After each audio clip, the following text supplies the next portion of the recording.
Today's class is on Macbeth Act 1, Scene 2. Here is the picture of the blasted heath,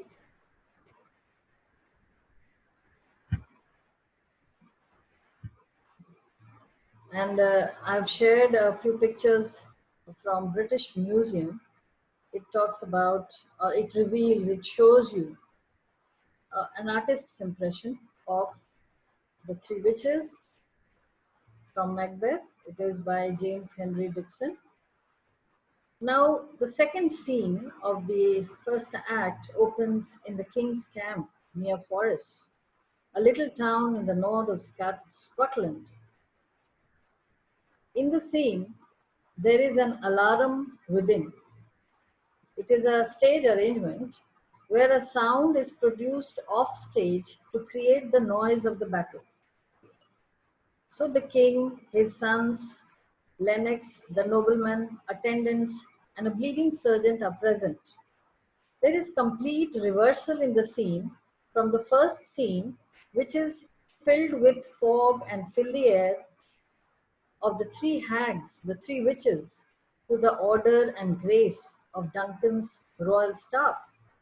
The scene is to be compared. While reading the lines, you'll find the difference. The whole lot of them are eagerly awaiting tidings from the battle against enemies, which are both domestic as well as foreign. King Duncan speaks out. What bloody man is that? Pointing out to an officer who has come from the front, from the battlefield, to report the defeat of the merciless MacDonald by brave Macbeth. Well, he deserves that name. I'm quoting from the play itself. I repeat, the merciless Macdonald by brave Macbeth. Well, he deserves that name. Disdaining fortune with his brandished steel, which smoked with bloody execution, like valor's minion, carved out his passage till he faced the slave. Heaping laurels and praise to the deserving warriors, Macbeth and Banquo. Eventually, we come to know of the fatal injury to the King of Norway and the capture of a traitor, Scottish, the Thane of Cawdor.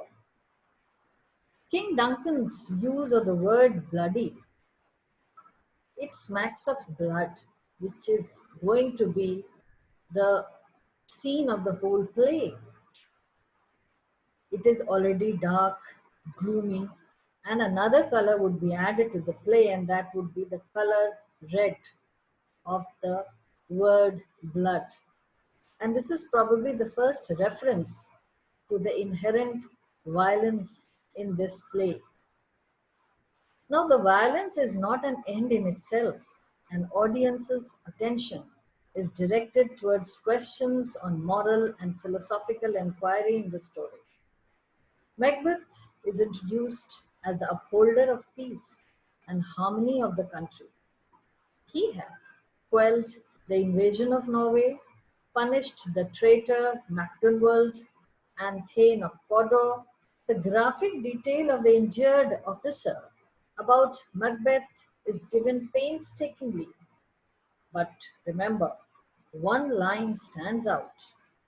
I quote, till he unseamed him from the nave to the chaps and fixed his head upon our battlement. Unquote.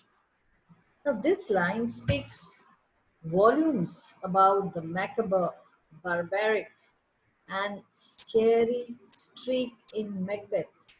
It peeps out of him. A time may come when he may show these streaks. Ironically, the king replies, O valiant cousin, worthy gentleman. Now we shall render Edward Doden's critical comments. He says, if the entire universe is regarded as the manifestation of the unknown, then we admit that there are manifestation of virtuous energy or the positive energy as well as the apocalypse of power, auxiliary to vice, associating to vice. These forces of evil are independent of the will of each individual man and woman. So we infer that Shakespeare does not believe in any sudden transformation of a noble and loyal soul into that of the traitor and murderer. Macbeth, at the outset, possesses no loyalty for things that are true, honest, just, pure, lovely. He is simply not yet in alliance with the powers of evil.